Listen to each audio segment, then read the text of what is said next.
Hey yogis, let's talk about ghee this week. Last week, or maybe the week before, I was teaching one of my regular public classes and I sprinkled in a lecture as I was leading the asana practice about Vata season, because we're in Vata season. And that is when the elements of air and space are more dominant in nature. And that has a very direct impact on us because we're a part of nature.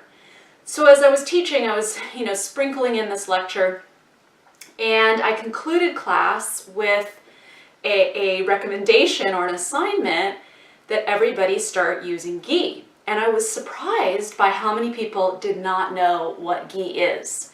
I kind of thought, everybody knows what ghee is by now, but not the case. So let's talk about ghee.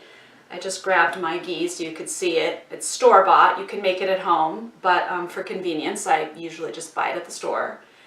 And ghee is a really important part of yoga and Ayurveda. So first of all, if we look to the yogic texts, ghee is referenced, the use of ghee, for thousands of years. It goes all the way back to the Vedas, and then, of course, is advocated in the Ayurvedic texts, the science of life, and even in the more modern, meaning like only 1,000 years old, yoga texts like the Hatha Yoga Pradipika and the Garanda Samhita talk about the significance of diet and the use of ghee. It's also used in a lot of ceremony and ritual in India. And again, for thousands of years, this has been the case. Well, first of all, what is ghee? It is clarified or purified butter. So butter has milk properties in it, lactose, and impurities. And when you take butter and slowly boil it, you cook off those impurities and excess water. So kind of the brown stuff comes to the surface and it's skimmed off. So it's a really concentrated, purified form of butter. And so it has a lot of benefits. It's incredibly high in vitamins and minerals. It's referred to in the yogic and Ayurvedic texts as being Saatvik. So let's talk about what that means. Well, the whole universe, in terms of anything that's a part of nature, is characterized in both yoga and Ayurveda by three qualities: sattva, raja, and tamas. So something that's rajasic, for instance, is something that's very active and very heating or movement oriented or stimulating. So if we think about it in terms of food, onions or garlic or hot spices would be rajasic. And then the opposite of rajas is tamas. So something would have the qualities of being, or we would say it's tamasic. So tamas is heavy, dark, weighted, lack of inertia, lack of movement. So I think a very good classic example would be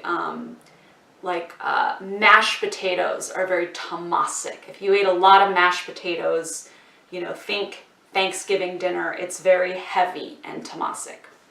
So the in-between of those two qualities, the third quality, is sattva. So if something is sattvic, it's pure, it's balanced, it's luminous, it's healing, it's clear. So from both the yogic and the Ayurvedic perspective, we want to be more Saatvik human beings. We want our minds to be more clear and luminous and Saatvik. We want our energy to be more Saatvik, and our diet, what we take in, to be more Saatvik. So ghee is considered a Saatvik food, clear, balancing, luminous. So because the impurities of butter are removed, there's no more lactose in it. So people that have a hard time digesting anything with lactose, that's eliminated. It's very high in vitamins and minerals and omega-3 and omega-9. It's essentially one of the really, really good fats. It lubricates our joints.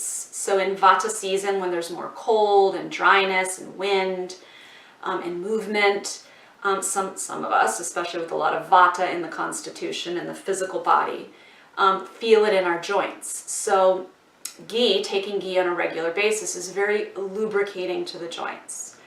It also has a lot of benefits to the intestinal tract.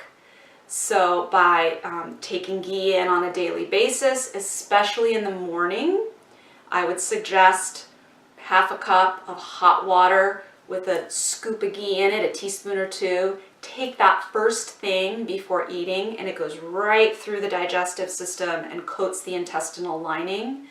Very, very good and healing. And it also has a high smoking point. So it has very few free radicals in it. You can cook with it without it becoming, potentially carcinogenic or toxic to the system.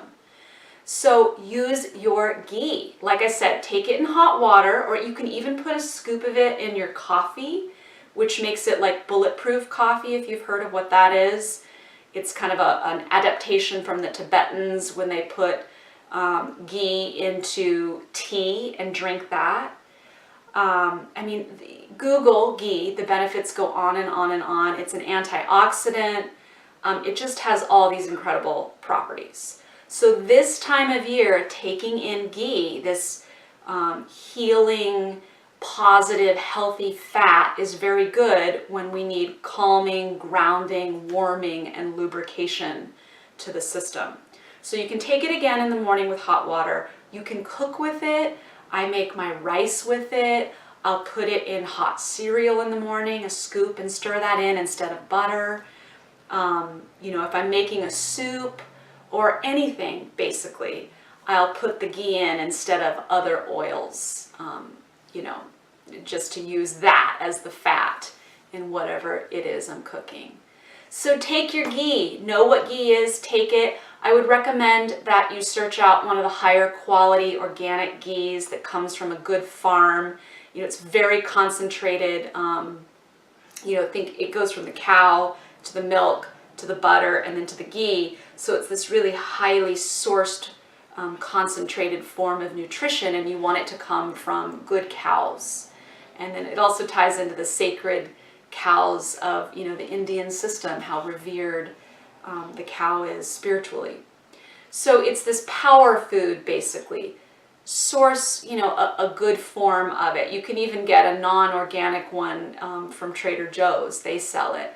But I would suggest going to Whole Foods or ordering it online. There's a beautiful company, in fact, I need to place an order, from the East Coast called Pure Indian Foods, and they have some amazing ghee, including a turmeric ghee, which is incredible. So get the ghee in your diet, yogis. It's a very, very good thing, and you'll feel the difference this time of year. All right, that's my suggestion. Get the ghee in, and you will notice how good you feel. Namaste.